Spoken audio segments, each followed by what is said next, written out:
बिस्मिल्लाहिर्रहमानिर्रहीम। अस्सलाम वालेकुम दोस्तों, मैं हूं फ़याज़ अहमद और आप देख रहे हैं मेरा यूट्यूब चैनल। दोस्तों, इस वक्त जो आज़ाद कश्मीर में बलदियाती इलेक्शन मुलतवी किए गए हैं, हम ज़रा इन इलेक्शन के ऊपर बात करना चाहते हैं। दोस्तों, ये इलेक्शन क्यों मुलतवी किए गए और कोई भी जो सियासी जमात है, कोई भी एमएनए एमपीए, कोई भी जो बड़ी सियासी जमात है वो नहीं चाहती कि इस मुल्क के अंदर बलदियाती इलेक्शन हो। तो इसकी वजह क्या है, क्यों आप ये लोग बलदियाती इलेक्शन नहीं चाहते? तो दोस्तों, लोग इसलिए बलदियाती इलेक्शन नहीं चाहते कि ये चाहते हैं कि उन्हीं की चौधराहट कायम रहे, उन्हीं की जो है हर कोई उन्हीं के पास आए, उन्हीं से मांगे, और इसीलिए हमारा ये मुल्क तरक्की नहीं कर सकेगा। देखें, एक एमएनए एमपीए वो कितना ही ताकतवर क्यों ना हो, वो उसके पास कितना ही वो ज़हीन क्यों ना हो, इतने बड़े इलाके के ऊपर वो कैसे अपना जा सकता है? एक एक गली को वो कैसे देख सकता है? वो देखता भी नहीं है। उसको पता ही नहीं होता कि किस इलाके में क्या मसला है, किस शहर में क्या मसला है, किस जो है गाँव की गली पक्की है, कच्ची है, सड़क पक्की है, उसको तो कोई गरज नहीं है। कोई अगर शख्स उसको मिलने के लिए जाता है, अपने मसले मसाइल बयान करता है, तो वो उसके ऊपर कुछ कर सकता है। पूरी दुनिया में बलदियाती निज़ाम है और बलदियाती निज़ाम ही जमहूरियत की खूबसूरती है। जब तक आप बलदियाती निज़ाम लेकर नहीं आएंगे और आप कहेंगे कि ये जमहूरियत है, तो इस जमहूरियत को कोई नहीं मानता।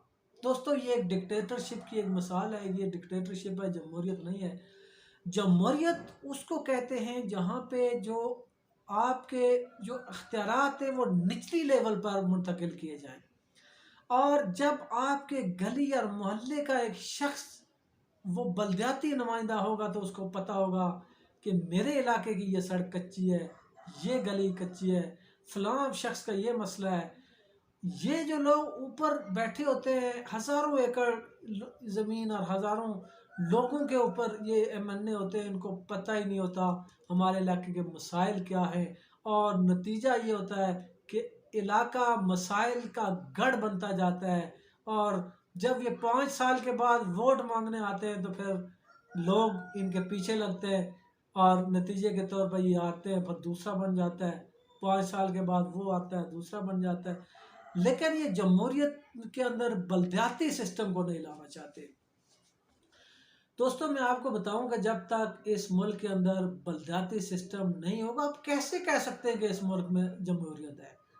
ये तो एक ऊपर बैठे हुए चंद शख्स हैं, उन्हीं की बादशाहत कायम है, सब कुछ उनका है। जमहूरियत इसको नहीं कहते। जमहूरियत ये होती है कि आपके पास निचले लेवल पर बलदियात कायम हो, निचले लेवल पर अख्तियारात हों। हर एक गली मोहल्ले का आपके इलाके में कोई मसला होगा तो आपके नुमाइंदे को मालूम होगा मेरे मोहल्ले में ये मसला है। एक एमएनए को तो नहीं पता होगा। और फिर जब तक बल्दियात नहीं होंगे, देखिए, एमएलए का काम तो सिर्फ कानून साजी करना है। वो कानून बनाए, कानून तो बना नहीं रहे। तरक्याती फंड्स लेते हैं, उनको वो तरक्याती कामों पे लगाएं ना लगाएं, कोई पूछने वाला नहीं है। लेकिन ये वक्त की ज़रूरत है कि इस मुल्क के अंदर हकीकी और बलदियाती इंतखाबात, एक बलदियाती ढांचा बनाया जाए, उसको ताकत दी जाए, उसको कुव्वत दी जाए, उसके अख्तियारात दिए जाए।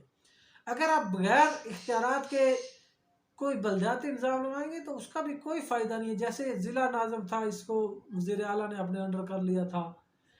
इस तरीके से इदारे आज़ाद नहीं, वो क्या एक नाज़म काम कर सकेगा जिसको हर वक्त वज़ीर आला के वो अंडर क्या काम करेगा? जब तक तमाम इदारे आज़ादी से काम नहीं करेंगे, ये मुल्क तरक्की नहीं कर सकता। बलदियाती निज़ाम के बगैर मुल्क तरक्की नहीं कर सकता। मेरिट सिस्टम के बगैर मुल्क तरक्की नहीं कर सकता। दोस्तों, इस वक्त मेरिट को तबाह किया जा रहा है कोटा सिस्टम ला के। कोटा सिस्टम का मकसद क्या होता है? कोटे सिस्टम जो है वो मुल्क की तबाही है। कोटा सिस्टम का मकसद ये, मुझे कोटा दिया जाएगा कि जी आप एमएलए एमएनए एमपी आप 10 आदमी अपने भर्ती कर सकते हैं। मैं किसको भर्ती करूँगा? मैं अपने भाई को लगाऊंगा, मैं अपने भतीजे को लगाऊंगा, वो चाहे निकम्मे हूँ, नायल हूँ, नखट्टू हूँ, नालायक हूँ, मैंने उन्हीं को लगाना है। भाई को लगाना है, भतीजे को लगाना है।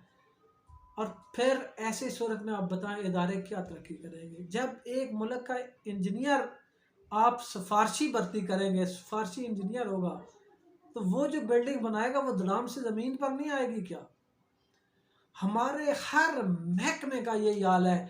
हमारे अभी आप कहते हैं जी थाने कचहरी का निज़ाम ठीक नहीं है जी, अस्पताल में जाते हैं कोई पूछता नहीं है, महकमे बरकियात वापडा कोई भी जगह आप कहते हैं चले जाएं तो भाई मुलाजमीन का रवैया ठीक नहीं हो। भाई रवैया कैसे ठीक होगा?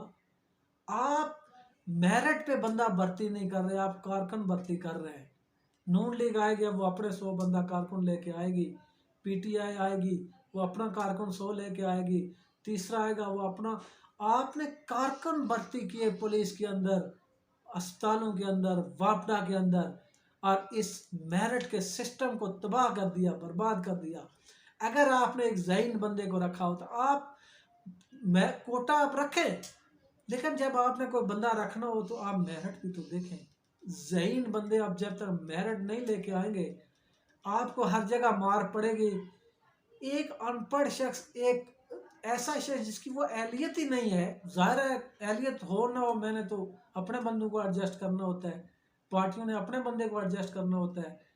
तो ये जो सिस्टम है, ये मेरिट का जो कत्ल है, ये हमारे मुल्क की तबाही का बायस है। हर इदारे के अंदर कारकुन बैठा हुआ है, कोई नून लीग का, कोई पीटीआई का, कोई किसी का। और इसी तरह इसी वजह से थाने कचहरी अस्पताल महकमे वापडा, ये जितने भी महकमे हैं उनके अंदर कोई सुनवाई नहीं है। कोई ऐसा बंदा वहाँ पे नहीं बैठा हुआ। ज़ाहिर है जब अपना कारकुन उसका जाएगा तो वो तो उसके काम करेगा, वो अपने कारकुनों के काम करेगा, उनके पीछे दौड़ेगा। उसको क्या लगे कि कोई एक मुअज़्ज़ज़ शहरी मेरे पास आया है तो इस मुअज़्ज़ज़ शहरी का मैं काम करूं। इस मुल्क में कोई रिस्पेक्टेबल सिटीज़न नहीं है, क्योंकि वही रिस्पेक्टेबल है उसके लिए जो कि उसकी पार्टी का होगा। वो कहेगा कि इसी के काम करो। तो मैं समझता हूँ कि इस मुल्क के अंदर कोटा सिस्टम, हाँ कोटा आप रखें, माजूरों का रखें। माजूर जो उनका ज़रूरी है वो कुछ नहीं कर सकते। आप माजूरों का कोटा रखें, कोई माजूर बगैर जॉब के ना हो। लेकिन जो फिट लोग हैं, किसी एहलियत के आप जगह पे अगर कोई बंदा आपने लगाना है तो वहाँ मेरिट देखें। अगर आप मेरिट नहीं देखेंगे तो ये मुल्क तरक्की नहीं कर सकेगा। मेरा यही मैसेज है कि हर जगह मेरिट को लेके आए। अगर आप कोटा सिस्टम भी करना है तो आप एक मुकाबले का इम्तिहान ज़रूर रखें, परखें तो सही कि इनमें से कौन बंदा ज़हीन है, कौन लोगों को सही डील करेगा, कौन आवाम की खिदमत का जज्बा रखता है, कौन नहीं रखता। तो ये चीज़ें बेहद ज़रूरी है। इसके बगैर ये मुआशरा, ये मुल्क कभी तरक्की नहीं कर सकेगा।